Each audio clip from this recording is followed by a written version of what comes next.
Hello everyone, स्वागत है हमारे यूट्यूब चैनल दिनेश कुमार पर। पिछले कुछ दिनों से मैं वीडियो नहीं डाल पा रहा था किसी कारणवश। आज फिर से एक अगली क्लास के लिए को लेकर मैं हाजिर हूँ आप लोगों के सामने। आज का क्लास ये नया चैप्टर है चैप्टर नंबर 5, जिसमें हम लोग पढ़ेंगे अरिथमेटिक प्रोग्रेशन। अरिथमेटिक प्रोग्रेशन समानांतर श्रेणी इसको कहते हैं। समानांतर श्रेणी, अंग्रेजी में कहते हैं इसको अरिथमेटिक प्रोग्रेशन।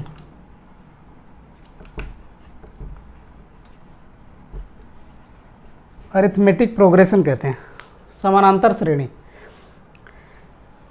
समानांतर श्रेणी कहते किसको हैं? समानांतर श्रेणी ऐसा एक सीरीज होता है, एक ऐसा संख्याओं का या आंकड़ों का ऐसा समूह होता है जिसमें कि प्रत्येक समूह के बीच में जो अंतर होता है वो बराबर होता है। जैसा अगर कह लें कि ये 1 है, 2 है, 3 है, 4 है, 5 है, ऐसे इसी तरह से ये बढ़ता चला जा रहा है। तो इन दोनों के बीच का जो डिफरेंस होगा, 2 माइनस 1 बराबर कितना होगा? 1। 3 माइनस 2 बराबर कितना होगा? 1 होगा। 4 माइनस 3 बराबर कितना होगा? तो ये भी 1 होगा। ये 5 माइनस 4 बराबर कितना होगा? तो 1 होगा। ऐसा कोई सीरीज या ऐसा कोई आंकड़ों का समूह जिसमें कि प्रत्येक लगातार दो संख्याओं के बीच में, दो आंकड़ों के बीच में जो अंतर होता है वो बराबर होना चाहिए, बराबर होता है। तो ऐसे समूह को, ऐसे संख्याओं को, समूह को या ऐसे आंकड़ों के समूह को हम लोग समानांतर श्रेणी या अरिथमेटिक श्रेणी, अरिथमेटिक प्रोग्रेशन कहते हैं। अब अरिथमेटिक प्रोग्रेशन में कुछ टर्म होते हैं। पहले तो अरिथमेटिक प्रोग्रेशन का जो व्यापक रूप होता है वो क्या होता है, देख लें हम लोग। a plus D, a plus 2d, a plus 3d, इसी तरह से ये बढ़ता चला जाएगा। अब आप इसमें कहेंगे ये a है, a प्लस डी है, a प्लस 2d है, a प्लस 3d है, ये ऐसा क्या है? ये है इसका अरिथमेटिक प्रोग्रेशन का, समानांतर श्रेणी का व्यापक रूप कहते हैं। हम लोगों ने पहले बहुपद का व्यापक रूप देखा था, उसके बाद द्विघात समीकरण का व्यापक रूप देखा था। अब ये है समानांतर श्रेणी का व्यापक रूप। अब ये इसमें 2-3 टर्म होते हैं। पहला टर्म होता है कि टर्म ही होता है, टर्म जिसको कहते हैं पद। ये पद होता है, प्रथम पद, द्वितीय पद, तृतीय पद, चतुर्थ पद, ऐसे करके, और अंतिम पद। अंतिम पद किसी में दिया रहता है, किसी में अंतिम पद नहीं दिया रहता है।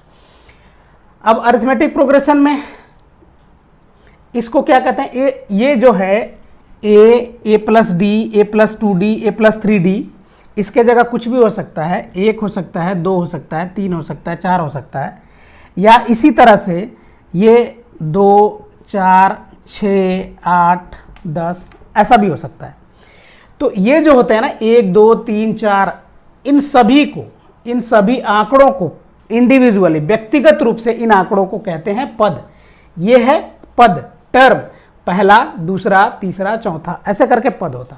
इसी तरह से ये है ये पहला, दूसरा, तीसरा, चौथा, पांचवा।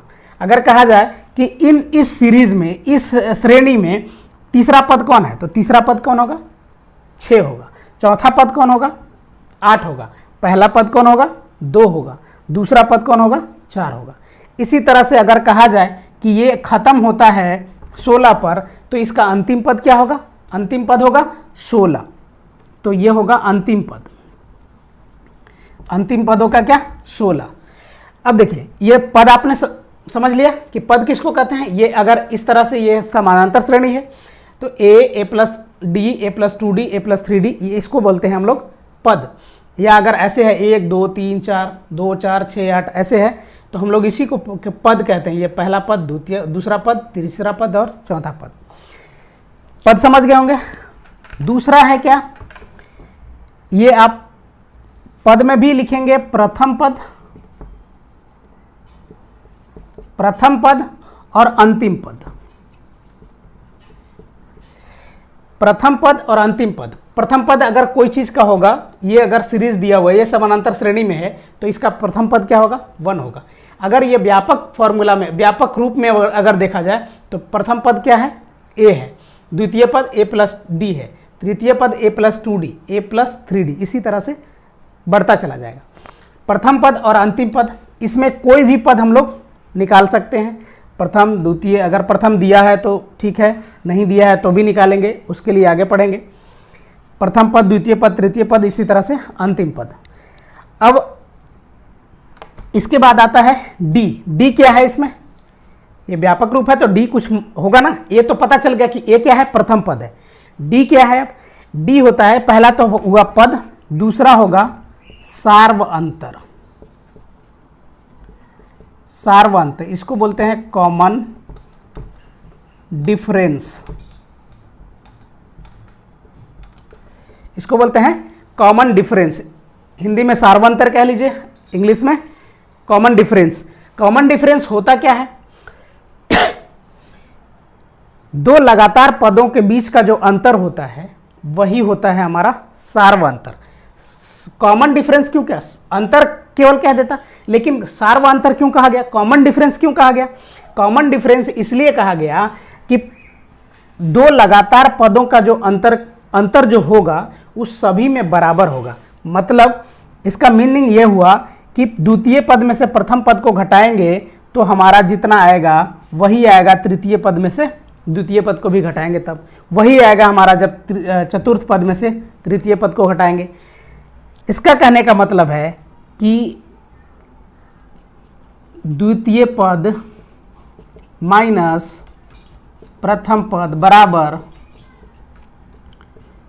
तृतीय पद माइनस द्वितीय पद, ये दोनों क्या होंगे? बराबर होंगे। इसका मतलब है ये पहला, ये दूसरा, ये तीसरा है।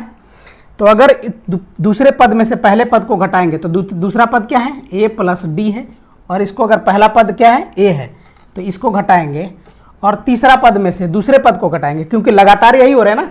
अब इसका मतलब ये नहीं कि इसमें से इसको घटाएंगे तो बराबर हो जाएगा, नहीं, इसमें से इसको घटाएंगे तो कभी नहीं बराबर होगा। दो लगातार आंकड़ों के बीच में जो अंतर होगा उसका अंतर बराबर होना चाहिए। मतलब ये दोनों लगातार है, ये दोनों लगातार है, ये दोनों लगातार है ना। ये नहीं है कि a और a प्लस 2d ये लगातार नहीं है। लगातार किसको बोलते हैं? एक के जस्ट बाद दूसरा या एक के जस्ट पहले दूसरा। तो अगर द्वितीय पद में से प्रथम पद घटाएंगे और तृतीय पद में से द्वितीय पद घटाएंगे, तृतीय पद क्या है? a प्लस 2d है और द्वितीय पद है a minus a plus D. ऐसा करेंगे, ये a और a कैंसिल हो जाएगा, यहाँ से क्या बचेगा? d और a plus 2d minus a minus D. अब ये a और a कैंसिल हो जाएगा, अब यहाँ से बचेगा d और ये 2d में से d घटेगा तो क्या बचेगा? d। ये d और d बराबर आ गया, कॉमन डिफरेंस बराबर है, इसीलिए इसको कहा गया है कि कॉमन डिफरेंस है। ये कॉमन डिफरेंस इसीलिए क्योंकि सभी लगातार आंकड़ों का जो अंतर होगा वो बराबर होगा, इसीलिए इसको केवल अंतर नहीं बल्कि सार्व अंतर या कॉमन डिफरेंस कहा गया है। टर्म समझ गए? सार्व अंतर समझ गए? अब इसमें होता है अरिथमेटिक प्रोग्रेशन, दो तरह के होते हैं। अब उसको देखते हैं। अरिथमेटिक प्रोग्रेशन दो तरह के कौन कौन होते हैं?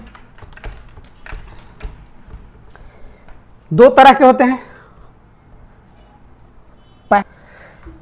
समानांतर श्रेणी जो अरिथमेटिक प्रोग्रेशन होता है दो तरह का होता है। दो तरह का कैसे होगा? कॉमन सा छोटा सा अंतर है, मामूली सा अंतर क्या है कि कोई भी समानांतर श्रेणी, एक होता है फिनाइट एपी, या इसको बोलेंगे परिमित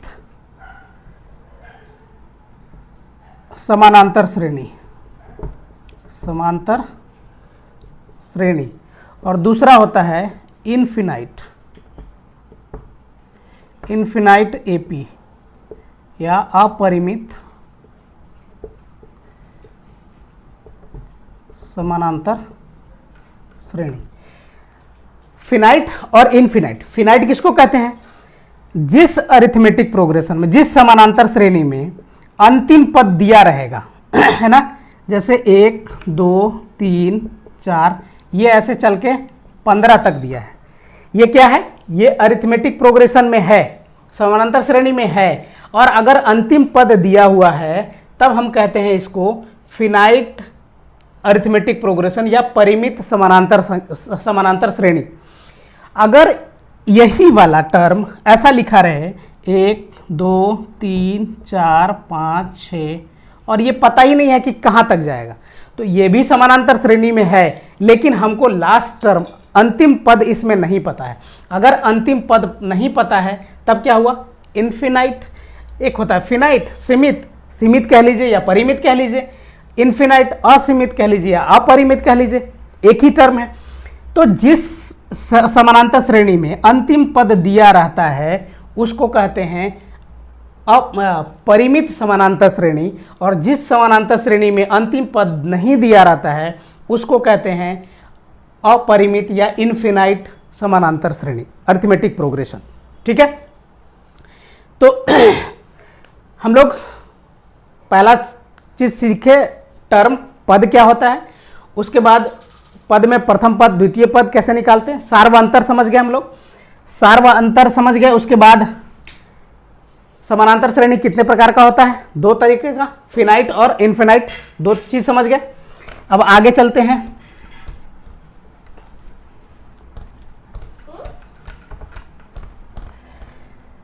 इसमें कुछ फार्मूला है ना। अब कहा गया कि मान लीजिए अगर कोई श्रेणी है 1 2 3 4 5 6 ऐसे करके कुछ दिया हुआ है और कहे कि हमको 10वां पद चाहिए, है ना। तो 10वां पद हम कैसे निकालेंगे, 10वां पद हमको निकालने के लिए क्या करना पड़ेगा, 1 2 3 4, ये देख रहे हैं कि ये एक दूसरे के बीच में डिफरेंस कितना है, 1 1 है, तो 1 जोड़ते चले जाएंगे तो हमको 10वां 12वां 15वां कितना भी मिलता चला जाएगा। लेकिन अगर ये ज़्यादा कह दिया कि 1000वां पद ज्ञात करिए, तो हम क्या 1000 तक लिखते चलेंगे, ऐसा नहीं हो सकता, ये थोड़ा क्रिटिकल मामला है। तो अगर ऐसा नहीं कर सकते तो हमको अगर किसी भी श्रेणी का nवां पद निकालना हो या कोई भी पद निकालना हो जो कि अज्ञात है, तो उस अज्ञात पद को निकालने के लिए क्या कोई फार्मूला है, तो हाँ, उसका आंसर है कि उसका एक फार्मूला है। क्या है कि nवां पद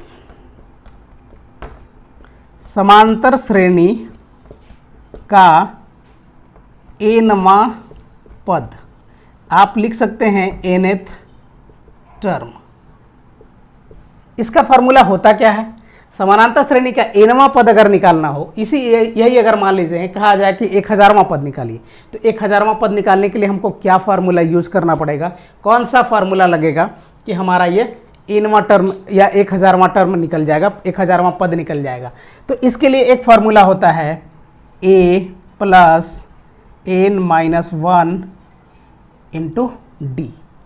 अब इसमें से हमें a बताने की जरूरत नहीं है, d बताने की जरूरत नहीं है। क्यों, a क्या है, a है प्रथम पद, यहां लिख देते हैं।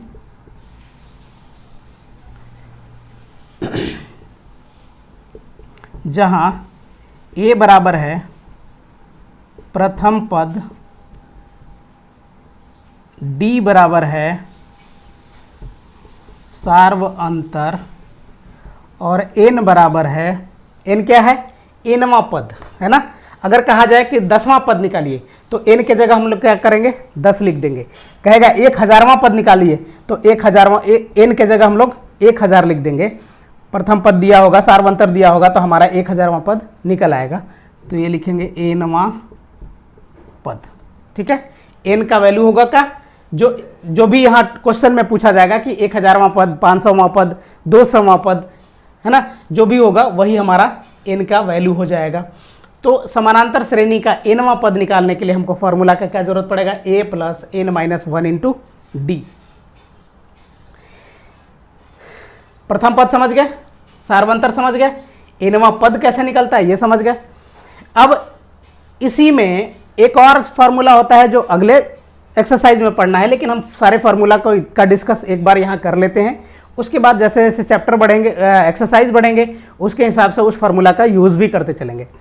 अगर कह दिया जाए कि कोई भी सीरीज है 1 2 3 4 5 6 7 8 ऐसे करके कोई भी सीरीज है ना, ये समानांतर श्रेणी में है जिसका सार्वंतर 1 2 3 4 5 है, तो सार्वंतर जाहिर सी बात है इसका क्या होगा, सार्वंतर हो जाएगा 2 - 1 बराबर 1, 3 - 2 बराबर 1, तो सार्वंतर क्या होगा, 1 होगा।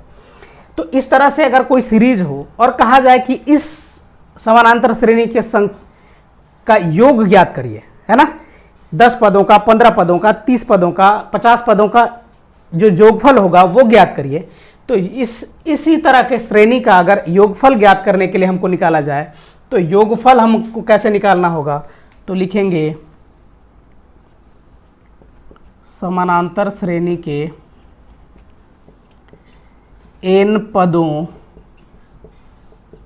का योगफल बराबर, अगर n पदों का योगफल निकालना हो तो हम लोग क्या करेंगे, उसके लिए फार्मूला क्या होगा, उसके लिए फार्मूला होता है n/2 into 2a plus n-1 into D. ये फार्मूला होता है हमारा समानांतर श्रेणी के n पदों का योगफल के बराबर। n पदों का अगर योगफल निकालना हो तो हम ये फार्मूला लगाएंगे n/2 into 2a plus n-1 into D. इसी फार्मूला से अगर कहा जाए कि 10 पदों का ये कोई सीरीज दे दिया जाएगा, कोई श्रेणी दे दिया जाएगा और उस श्रेणी का कहेगा कि 10 पदों का योगफल ज्ञात करिए, तो योगफल निकालने के लिए हमको 10 क्या होगा, 10 पदों का कहेगा तो n बराबर हमारा 10 आ जाएगा। अब यहाँ भी लिख लेंगे कि n क्या है, इसमें n है पदों की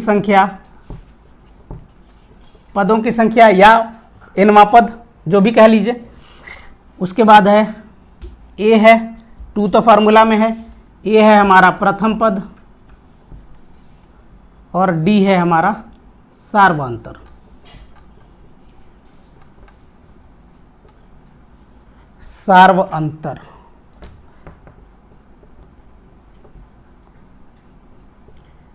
d हमारा क्या है, सार्वंतर है। तो n पदों की संख्या है, a है हमारा प्रथम पद, d है हमारा सार्वंतर, जो कॉमन डिफरेंस हम लोग निकालते हैं। इस फार्मूला से हम लोग किसी भी समानांतर श्रेणी के कितने भी पदों, जो भी पद दिया होगा, n पदों का योगफल हम लोग ज्ञात कर सकते हैं। ये 2 तरह का फार्मूला है। इसमें एक फार्मूला और आता है, इसमें एक फार्मूला आप और लिख सकते हैं।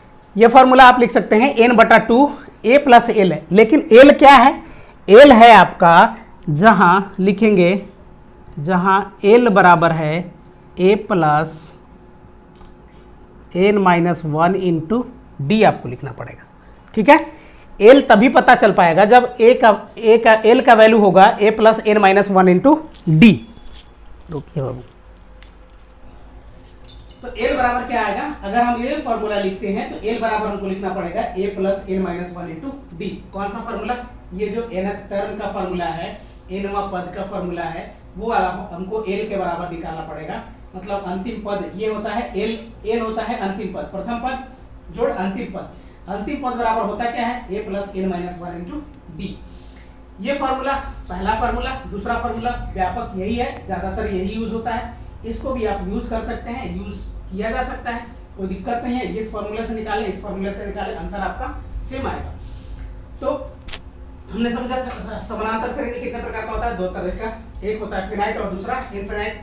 फिनाइट किसको कहते हैं, वैसा समानांतर श्रेणी जिसमें अंतिम पद दिया रहता है उसको फिनाइट कहते हैं, परिमित समानांतर श्रेणी कहते हैं। दूसरा होता है इनफिनाइट, वैसा समानांतर श्रेणी जिसका अंतिम पद नहीं दिया रहता है उसको अपरिमित समानांतर श्रेणी या इनफिनाइट अरिथमेटिक प्रोग्रेशन कहते हैं।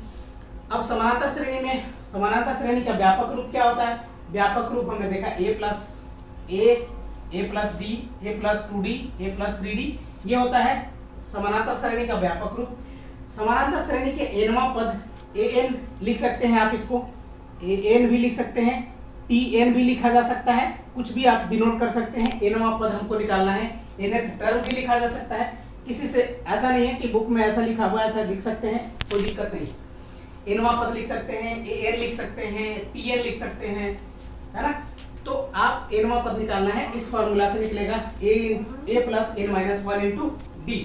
अब a है क्या, a है हमारा प्रथम पद, d है हमारा सार्वंतर, n बराबर है हमारा nवां पद या जो पदों की संख्या है। समानांतर श्रेणी में n पदों का योगफल अगर निकालना हो, किसी भी श्रेणी का अगर कहा जाए 1 से 50 तक है श्रेणी और उस श्रेणी का कहा जाए कि इन सभी का योगफल निकालिए, तो योगफल निकालने के लिए हमको क्या करना पड़ेगा? योगफल निकालने के लिए ये फॉर्मूला होता है n/2 × 2a + n-1 × d। n क्या है? पदों की संख्या है, a है हमारा प्रथम पद, n है हमारा पदों की संख्या और d है हमारा सारवंतर। अब इस तरह से हम लोग सभी इस एक्सरसाइज में जो यूज होने वाले जो टर्म है, पद हैं, जो वर्ड है, वो हम लोग सब क्लियर कर चुके हैं। अब एक चीज आप देख लीजिए, इसमें सारवंतर कैसे निकालते हैं। सारवंतर मैंने अगर फॉर्मूला से कहा जाए कि सारवंतर बराबर क्या होता है, सारवंतर बराबर क्या होता है, तो सारवंतर आप लिख सकते हैं द्वितीय पद बराबर प्रथम पद, या ऐसे भी लिख सकते हैं a + d - a, ऐसे निकालेंगे तो ये और ये कैंसिल हो जाएगा, तो बचेगा हमारा d। इसीलिए इसको सारवंतर को d से डिनोट किया जाता है कि व्यापक फॉर्मूला से अगर द्वितीय पद में से प्रथम पद को घटाएंगे तो हमारा d बच जाएगा। तो इस तरह से हमारा सारवंतर निकल के आ जाएगा। तो आइए एक्सरसाइज की ओर चलते हैं। एक्सरसाइज है हमारा 5.1, इसमें 3 एक्सरसाइज है। इस एक्सरसाइज को हम लोग आराम से करेंगे। पहला क्वेश्चन नंबर पहला है एक्सरसाइज 5.1 का, क्या है कि निम्न स्थितियों में से किन स्थितियों में संबद्ध संख्याओं की सूची एक एपी में है और क्यों है। कहा है कि ये एपी में है कि नहीं है, ये पहले चेक करना है। अरिथमेटिक प्रोग्रेशन में मतलब समानांतर श्रेणी में है कि नहीं है, अगर है तो क्यों है ना। तो क्यों का जवाब तो यही होता है कि अगर द्वितीय पद माइनस प्रथम पद बराबर तृतीय पद माइनस द्वितीय पद है, या दो लगातार पदों का जो अंतर है वो अगर बराबर आ रहा है हमेशा, तो हम उसको कहते हैं कि ये जो श्रेणी है वो समानांतर श्रेणी में दिया हुआ है। तो पहला है इसका पहला क्वेश्चन, प्रत्येक किलोमीटर के बाद का टैक्सी का किराया, जबकि प्रथम किलोमीटर के लिए किराया 15 रुपए है और प्रत्येक अतिरिक्त किलोमीटर के लिए किराया 8 रुपए है। अब यहाँ देख सकते हैं, इसको हम लोग लिखेंगे। इसके पहले मैंने जितने भी लिखे थे बोर्ड पे वो सब आपको समझाने के लिए लिखा गया था। आप उसको कहीं नोट कर सकते हैं, आप समझने के लिए कहीं भी कभी भी अगर दिक्कत हो कि क्या सारवंतर कैसे होता है, व्यापक रूप क्या होता है और उसका प्रथम पद nवां पद क्या लिख सकते हैं, तो वो आप लिख के कहीं नोट कर सकते हैं, अलग बात है। क्वेश्चन बनाने के लिए हम लोग डायरेक्ट यहाँ क्वेश्चन पे आते हैं। वो कोई एग्जाम में नहीं पूछा जाएगा, वो आप फॉर्मूला आपको समझाने के लिए किया गया। अब इसमें क्या है कि प्रत्येक किलोमीटर के बाद का टैक्सी का किराया, जबकि प्रथम किलोमीटर के लिए किराया है 15 रुपए। प्रथम किलोमीटर मान लीजिए कोई आदमी है, यहाँ से ए से बी तक जाता है ना, ए से बी तक जाता है और इस ए से बी तक का डिस्टेंस जो है वो है हमारा 10 किलोमीटर का। 10 किलोमीटर का डिस्टेंस है। तो कह रहा है कि प्रथम किलोमीटर के लिए, इसका मतलब है कि इसको 10 भागों में बांटा गया है। 1 2 3 4 5 6 7 8 9 और 10। इस 10 किलोमीटर की दूरी को 10 बराबर भागों में बांट दिया गया। 10 बराबर भागों में कैसे? 1 से लेके 10 तक, और सभी दूरी जो है बराबर है ना, क्योंकि 10 बराबर भागों में बांट दिया गया तो 10 दूरी हो गया। अब 10 बराबर है दूरी। अब ये जो दूरी है, ये कह रहा है कि पहले किलोमीटर के लिए यहां से यहां तक, ये पहला किलोमीटर हुआ, यहां से यहां तक आने के लिए उसको लिखता है कितना? 15 रुपये। और इसके बाद जितने भी किलोमीटर चलेगा, अतिरिक्त किलोमीटर चलेगा, उसके प्रत्येक किलोमीटर के लिए उसको देना है 8 रुपया। इसका मतलब है कि पहला किलोमीटर के लिए उसको लगेगा, फर्स्ट किलोमीटर के लिए लगेगा कितना? 15 रुपया। और दूसरे किलोमीटर के लिए कितना लगेगा उसको? सेकेंड किलोमीटर, दूसरे किलोमीटर के लिए कितना लगेगा? पहला वाला तो 15 रुपया लगेगा ही, उसके बाद 1 किलोमीटर और चला तो कितना लगा? 8 रुपया। इसका मतलब है यहाँ से जो लगेगा वो है 15 और 8, ये लग जाएगा 23 रुपया। इसी तरह से 3rd किलोमीटर चलने के लिए कितना लगेगा, 3 किलोमीटर चलने के लिए कितना लगेगा, तो यहाँ से यहाँ तक 15, यहाँ से यहाँ तक 8, यहाँ से यहाँ तक फिर 8, तो अब क्या लग जाएगा 15 + 8 + 8, मतलब 15 8 23, 23 और 8 कितना होगा 31, ऐसा होगा। इसी के बाद अगर 4th किलोमीटर 4 किलोमीटर चल दिया तो 4 किलोमीटर के बाद क्या लगेगा, पहला किलोमीटर के लिए 15, दूसरे के लिए 8, तीसरे के लिए 8 और चौथे के लिए भी 8 लगेगा। तो ये हो जाएगा आपका 31 और 8 कितना होगा 39, 8 तरीके 24 और 15 39 रुपये। मतलब पहले किलोमीटर के लिए 15, दूसरे 2 किलोमीटर के लिए 23, 3 किलोमीटर के लिए 31 और 4 किलोमीटर के लिए 39 रुपये। अब आप देख सकते हैं कि पहला दूसरा तीसरा और अगर चौथा 4 किलोमीटर चलता है तो उसमें किराया कितना लगता है 15, 23, 31 और 39। अब ये देखिए कि इन सब का जो डिफरेंस है क्या बराबर आ रहा है। ये हम इसको अगर a मान लें, इसको अगर a + d मान लें, इसको अगर a + 2d मान लें और इसको अगर a + 3d मान लें, तो ऐसा है क्या कि अगर करेंगे कि पहला निकला ये, दूसरा ये, तीसरा 31, चौथा 39। अब ये लिखेंगे कि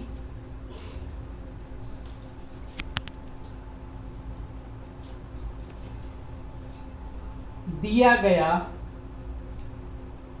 श्रेणी AP में होगा, यदि AP में होगा, कब होगा, AP में कब होगा, जब second term minus first term बराबर third term minus second term. ठीक है, दूसरा पद घटा पहला पद बराबर तीसरा पद घटा दूसरा पद, अगर ये दोनों बराबर हो जाएगा तभी ये हमारा AP में होगा, अदरवाइज नहीं होगा। तो हम लोग देखते हैं दूसरा क्या है, ये 23 है, पहला कितना है 15 है, तीसरा कितना है 31 है और दूसरा कितना है 23 है। तो इसमें से इसको घटाएंगे, 23 में से घटाएंगे 15 तो बचेगा 8, 31 में से 23 घटाएंगे तो बचेगा 8। तो ये क्या लिख सकते हैं हम लोग, चूंकि लिख सकते हैं चूंकि A2 - A1 बराबर A3 - A2 है। अब ये कंफ्यूज मत होइएगा, A2 A1 और A3 A2 क्या है, ये क्या है, इसको हम लोग A + D, A + 2D, A + 3D ऐसा लिखते हैं ना। इसको हम लोग लिख सकते हैं A1, इसको लिख सकते हैं A2, इसको लिख सकते हैं A3, इसको लिख सकते हैं A4। ये क्या है, प्रथम पद, दूसरा पद, तीसरा पद, चौथा पद, इस तरह से 100 है। ठीक है, तो अगर ऐसा है A2 - A1 बराबर A3 - A2 है, बराबर कितना आ रहा है, बराबर है 8, क्योंकि हमने यहाँ 8 निकाला है। तो अगर 8 है, इसलिए दिया गया श्रेणी समानांतर श्रेणी में होगा। अब आप देख सकते हैं सवाल में पूछा था कि संख्याओं की सूची AP में है, पहला तो है AP में है कि नहीं है, AP में है। क्यों, क्योंकि A2 - A1 बराबर A3 - A2 आया, और अगर क्यों है तो बस यही रीजन है, ये बराबर है, सार्वंतर दोनों का बराबर है, इसलिए हमारा जो सीरीज दिया हुआ सीरीज है वो क्या है, अरिथमेटिक प्रोग्रेशन में है। तो आप इसको मैंने समझाने के लिए बनाया था, आप जब बनाएंगे तो इस तरह से बनाएंगे, A1 बराबर इतना, A2 बराबर इतना लिख के, A3 बराबर ऐसे, और ये अगर आ गया फिर लिखेंगे A2 - A1 बराबर A3 - A2 है, बराबर कितना है 8। आप यहाँ भी लिख सकते हैं बराबर 8, मैंने नीचे लिख दिया है, इसलिए दिया गया श्रेणी समानांतर श्रेणी में है। और ये इस तरह से हमारा पहला क्वेश्चन का हल निकल के आ गया। अब आइए पहले क्वेश्चन का दूसरा देखते हैं। इसमें 3 क्वेश्चन है, 2 करेंगे, उसके बाद फिर अगले क्वेश्चन पे पढ़ेंगे। ये क्वेश्चन नंबर 2 है। क्वेश्चन नंबर 2 में कह रहा है कि किसी बेलन में उपस्थित हवा की मात्रा क्या वो AP में होगा, जब किस स्थिति में, जबकि वायु निकालने वाला एक पंप प्रत्येक बार बेलन की शेष हवा का 1/4 भाग निकाल देता है ना। तो सिलेंडर क्या होता है, ये इस तरह का सिलेंडर जो आपके घरों में आता है उसी को सिलेंडर कहा जाता है, हिंदी में उसको बेलन कह सकते हैं आप। ये है सिलेंडर। अब इसमें जो हवा होगा उसको अगर भी मान लेते हैं तो एक पंप लगा हुआ है, इसमें कोई सा भी पंप है या होल मान लीजिए, उस होल से 1/4 भाग हवा एक बार में निकलता है। तो जो हवा का शेष भाग है, जबकि वायु निकालने वाला पंप प्रत्येक बार बेलन की शेष हवा का 1/4 भाग निकाल देता है। तो अगर पहला बार में भी है तो उसका 1/4 के बाद जो आयतन होगा 1/4 निकाल देगा, तो v/4 निकल जाएगा। तो पहला v है तो दूसरा हो जाएगा v माइनस v का 1/4, तीसरा हो जाएगा v माइनस v का इस v माइनस 1/4 का 1/4 ऐसे हो जाएगा। तो इस तरह से ये बढ़ता चला जाएगा। तो इसको आप लिख सकते हैं v माइनस v का 1/16, है ना। इस तरह से ये बढ़ता चला जाएगा। तो इसको देखते हैं कि ये जो शेष हवा जो आता है वो शेष हवा समानांतर श्रेणी में आएगा कि नहीं आएगा, इसी को चेक करना है। तो हम यहाँ लिख देते हैं कि माना कि बेलन में हवा की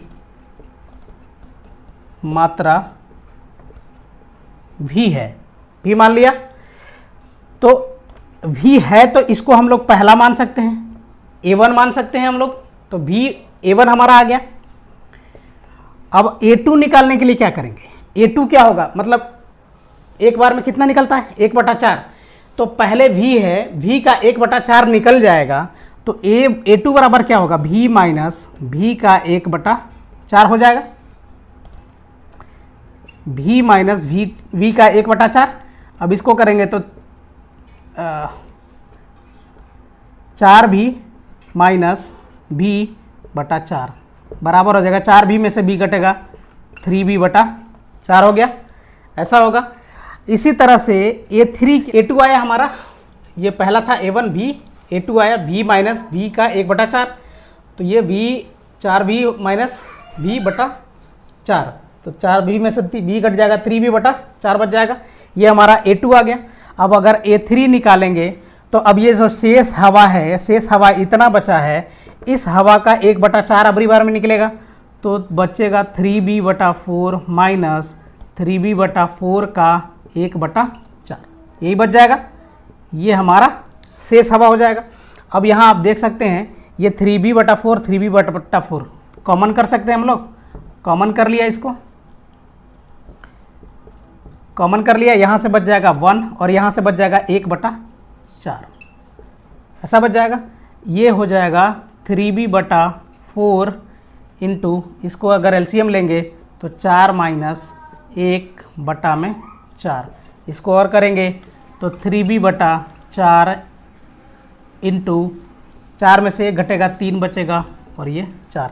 आप ये देख सकते हैं 3/4 3/4 दोनों है, तो 3/4 का स्क्वायर कर सकते हैं हम लोग। तो इसको लिख सकते हैं 3/4 का स्क्वायर कर दिए और ये बच जाएगा हमारा v, है ना, 3/4 का स्क्वायर इंटू v। अब ये देखिए a1 a2 और a3 आ गया।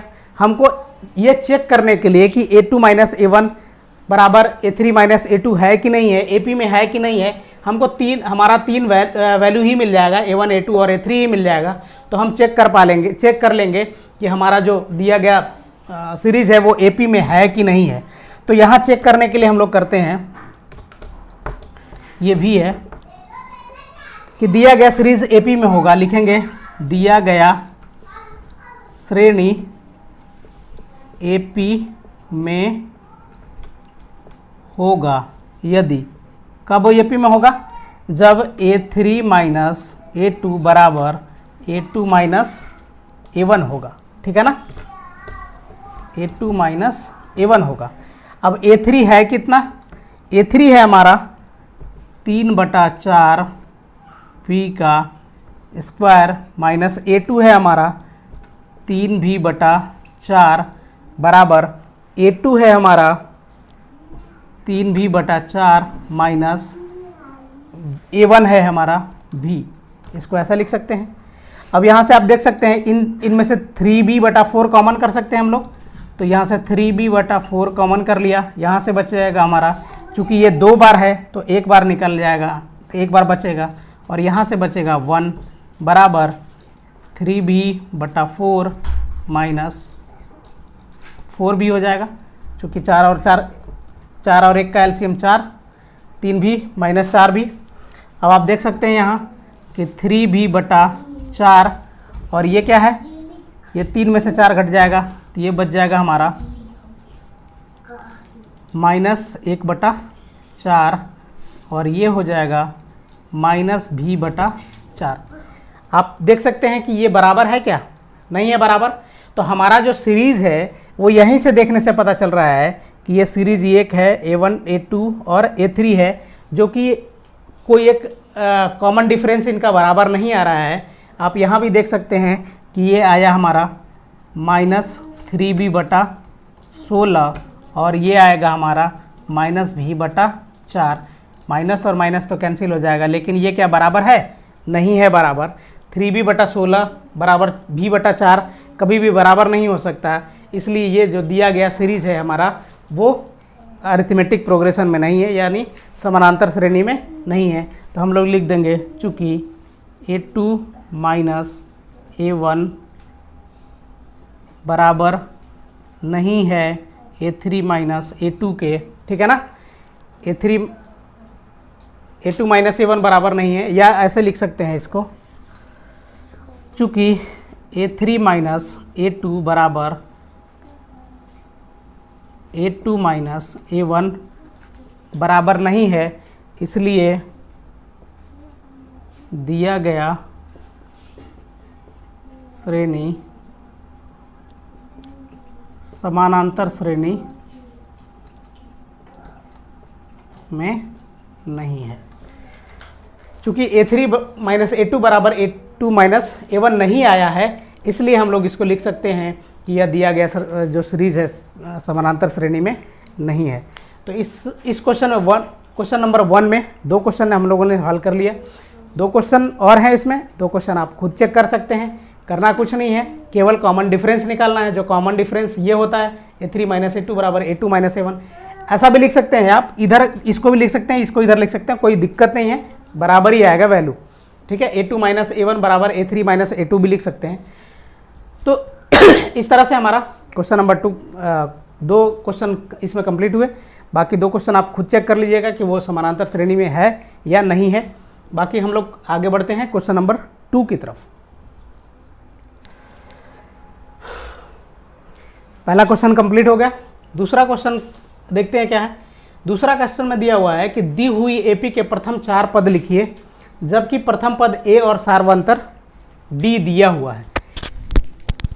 इस क्वेश्चन में क्या है कि प्रथम पद दिया हुआ है, फर्स्ट टर्म और कॉमन डिफरेंस जो सार्वंतर होता है वो दिया हुआ है, और इससे आपको 4 पद लिखने हैं सभी क्वेश्चंस में। इसमें भी 4 क्वेश्चन है, देखते हैं 2-3 क्वेश्चन कर लेंगे इसमें। पहला क्वेश्चन का प्रथम पद A है और D जो कॉमन डिफरेंस है वो है 10। अब अगर पहला पद A है, A1 बराबर है 10, तो A2 बराबर हम लोग क्या लिखेंगे, A2 बराबर क्या होता है, A2 बराबर हम लोग लिखेंगे A1 प्लस D, यही होता है ना। हमने पढ़ा था क्या, A plus D, A plus 2D, A plus 3D, यही होता है ना व्यापक फॉर्मूला। A है, उसका सार्वंतर जुड़ेगा, उसके बाद अगला सार्वंतर 2 बार जुड़ेगा, उसके बाद अगला सार्वंतर 3 बार जुड़ेगा, ऐसे ही करके सीधा चला जाएगा।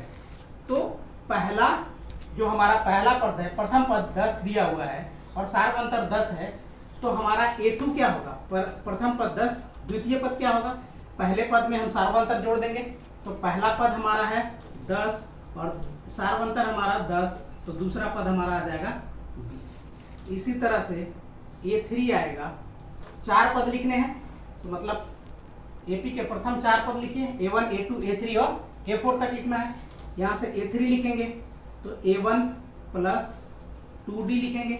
A1 हमारा है 10 और 2 गुने D हमारा है 10, तो ये लिखेंगे 10 प्लस 20 बराबर हो जाएगा 30। ये हमारा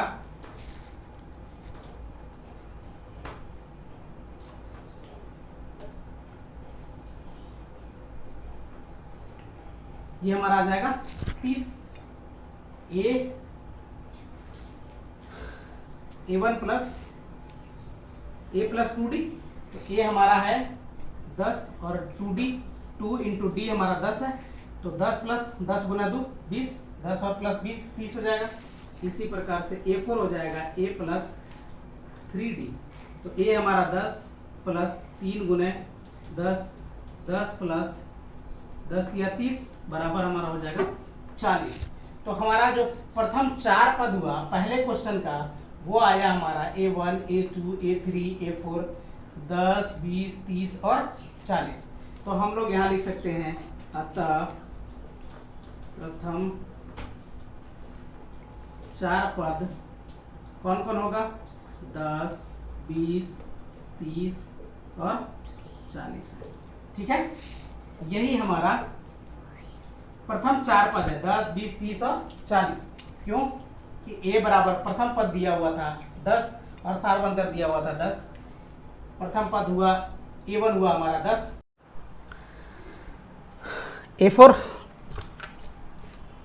A4 हमारा क्या आएगा? A plus 3D। तो A है हमारा -2 प्लस 3 गुना D का वैल्यू 0 है, तो -2 प्लस 3 से 0 में गुना करेंगे 0 हो जाएगा, ये हो जाएगा -2। तो हमारा पहला पद भी -2, दूसरा पद भी -2, तीसरा पद भी -2 और चौथा पद भी -2 आएगा। तो इस तरह के जो स्थिति है प्रथम पद जिसका -2 है और D बराबर 0 है उसके प्रथम 4 पद क्या होगा? प्रथम 4 पद बराबर क्या होगा? -2, -2, -2 और -2। यही हमारा प्रथम 4 पद हो जाएगा। इस क्वेश्चन में 2 क्वेश्चन और हैं, एक क्वेश्चन और करते हैं, उसके 2 क्वेश्चन और करते हैं, कंप्लीट हो जाएगा ये। क्वेश्चन नंबर 3, क्वेश्चन नंबर दूसरा का तीसरा है। अब इसमें दिया हुआ है प्रथम पद 4 है और द्वितीय पद मतलब सार्वंतर -3 है। तो A1 दिया हुआ है 4, A2 बराबर क्या होगा? A plus D। तो A है हमारा 4 और D है हमारा -3। ठीक है, तो ये हो जाएगा 4 और प्लस माइनस माइनस हो जाएगा, 4 - 3 बराबर कितना होगा? 1 बच जाएगा। इसी तरह से A3 बराबर A प्लस 2D, A3 बराबर हो जाएगा A प्लस 2D। अब A क्या है? A है हमारा 4 और यहाँ है 2 गुना D हमारा वैल्यू है -3 का, तो ये 4 प्लस माइनस माइनस हो जाएगा, ये -3 दूना 6। अब ये क्या होगा? 6 में से 4 घटेगा तो बचेगा क्या? -2 बच जाएगा। अब इसी तरह से A4 बराबर हो जाएगा A प्लस 3D। A हमारा है 4 प्लस 3 और D का वैल्यू है -3। इसके बाद हो जाएगा 4 ये प्लस और माइनस माइनस हो जाएगा, 3 तरीका 9 माइनस प्लस 4 में से -9 घटेगा तो कितना बचेगा? ये बच जाएगा 9 में से 4 घट जाएगा 5, और ये माइनस में से प्लस घट रहा है तो माइनस हो जाएगा वैल्यू। तो हमारा A1, A2, A3 और A4 आ गया। A1 पहला पद 4, दूसरा पद 1, तीसरा पद -2 और चौथा पद -5। इन सब का अगर डिफरेंस निकालेंगे तो -3 ही आएगा। तो लिखेंगे अतः प्रथम 4 पद 4, 1, -2 और -5 है। ठीक है, वैसा श्रेणी जिसका प्रथम पद 4 है और D है सार्वंतर -3 है, वो उसके प्रथम 4 पद कौन होंगे? 4, 1, -2 और -5। अब आते हैं क्वेश्चन नंबर 4 को। क्वेश्चन नंबर 4 में दिया हुआ है कि प्रथम पद A1 बराबर कितना है? 1 है। तो A2 बराबर क्या होगा? A2 बराबर होता है A प्लस D। A है हमारा -1 और प्लस D है हमारा, इसमें सार्वंतर दिया हुआ है 1/2 मतलब आधा। अब इसको करेंगे तो ये हो जाएगा 2 1 का लघुत्तम 2, ये -2 प्लस 1, -2 में से +1 घटेगा तो -1/2 बच जाएगा। इसी तरह से A3 बराबर क्या होगा, A + 2D होगा। A है हमारा -1 प्लस 2 गुना D का वैल्यू है 1/2, तो ये हो जाएगा, ये 2 से 2 कट जाएगा, ये बच जाएगा -1 + 1, यहाँ से -1 और ये बच जाएगा +1, तो ये भी कट के क्या होगा, तो ये हो जाएगा हमारा। इसी तरह से A4 बराबर क्या होगा, A + 3D, तो A है हमारा -1 प्लस 3 गुना D 1/2। अब यहाँ से करेंगे -1 प्लस ये क्या हो जाएगा 3/2, इन दोनों का लघुत्तम निकालेंगे तो ये होगा 2, ये -2 प्लस 3, ये 3 में से 2 घट जाएगा तो बचेगा कितना 1/2। हमारा पहला पद -1 में से आधा ये कॉमन डिफरेंस है इसमें, तो ये दूसरा पद आ गया हमारा -½ या -1/2, तीसरा पद आ गया 0, चौथा पद आ गया +½ या 1/2। तो इस तरह से वैसा सीरीज जिसका प्रथम पद A बराबर -1 है और सार्वंतर D बराबर 1/2 है, उस सीरीज का प्रथम 4 पद कौन होगा, तो अतः लिखेंगे प्रथम 4 पद होगा हमारा -1, -½ 0 और 1/2। इस तरह से ये हमारे 4 पद हो जाएंगे जिसके प्रथम पद -1 है और कॉमन डिफरेंस सार्वंतर 1/2 है। तो इस तरह से क्वेश्चन नंबर 2 कंप्लीट हुआ और क्वेश्चन नंबर 2 में एक क्वेश्चन और बचा हुआ है जिसको आप खुद कर लीजिएगा। आज का क्लास यहीं समाप्त करते हैं, अगले क्लास के साथ अगले एक और क्लास के साथ फिर से मिलेंगे आपसे, तब तक के लिए लेते हैं विदा। आप इसके पहले अगर मेरे चैनल पे आप नए हैं तो पूर्व में जितने भी वीडियो मैंने डाले हैं आप चैनल पे विजिट करें और उस चैनल पे जाकर बहुपद और द्विघात समीकरण के जो चैप्टर हैं, चैप्टर नंबर 2, चैप्टर नंबर 3 और चैप्टर नंबर 4, वो आप सारे वीडियोस देखें। और नए हैं तो आप चैनल को सब्सक्राइब कर लें, बेल आइकन को दबा लें ताकि आपके पास जब भी मैं वीडियो अपलोड करूं तो नोटिफिकेशन चला जाए और आप वीडियोस का लाभ उठा सकें। तब तक के लिए लेते हैं विदा। जय हिंद, जय भारत।